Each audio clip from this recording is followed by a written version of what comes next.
কাটমানির অভিযোগে কান ধরে উঠবোস, পরে থানায় আটক তৃণমূল পঞ্চায়েত সদস্য। ভাইরাল ভিডিও ঘিরে চাঞ্চল্য। ধবলাট গ্রাম পঞ্চায়েত এলাকায় দীর্ঘদিনের ক্ষোভের বিস্ফোরণ। এলাকার প্রাক্তন প্রধান ও বর্তমান তৃণমূল পঞ্চায়েত সদস্য রবীন জানার বিরুদ্ধে কাটমানি ও তোলাবাজির অভিযোগ তুলে বিক্ষোভে ফেটে পড়েন স্থানীয় বাসিন্দারা। অভিযোগ, পঞ্চায়েতের দায়িত্বে থাকাকালীন সাধারণ মানুষের উপরে দীর্ঘদিন ধরে অত্যাচার ও ভয় দেখানোর অভিযোগ রয়েছে তার বিরুদ্ধে। স্থানীয়দের দাবি, রবীন জানা এলাকায় আসতেই তাকে ঘিরে বিক্ষোভ দেখানো শুরু হয়। উত্তেজিত গ্রামবাসীরা কাটমানির টাকা ফেরত এবং অভিযোগের জবাবদিহির দাবি তোলেন। জনরোষের মুখে পড়ে প্রকাশ্যেই কান ধরে উঠবোস করে ক্ষমা চাইতে দেখা যায় তাকে। সেই ঘটনার ভিডিও সোশ্যাল মিডিয়ায় ছড়িয়ে পড়তেই ব্যাপক চর্চা শুরু হয়েছে। এদিকে ঘটনার পর রবীন জানাকে গঙ্গাসাগর কোস্টাল থানায় নিয়ে গিয়ে আটক করা হয়েছে বলে জানা গিয়েছে। যদিও আটকের কারণ এবং এই বিষয়ে পুলিশের পক্ষ থেকে আনুষ্ঠানিকভাবে কি জানানো হয়েছে তা এখনো স্পষ্ট নয়।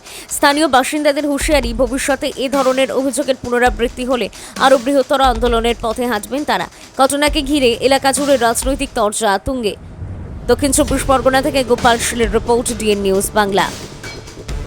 দল করার অপরাধ মাইকে জামার ভেতরে বড় বিজেপি করে পেজন মারবানি জন্য একদম বিরাট একদম জন্ম হয়ে গেছে গোটা বাজার ঘুরে সারা সিপে মে দিকে গোটা বাজার ঘুরে গোটা বাজার ঘুরে মাল বাবু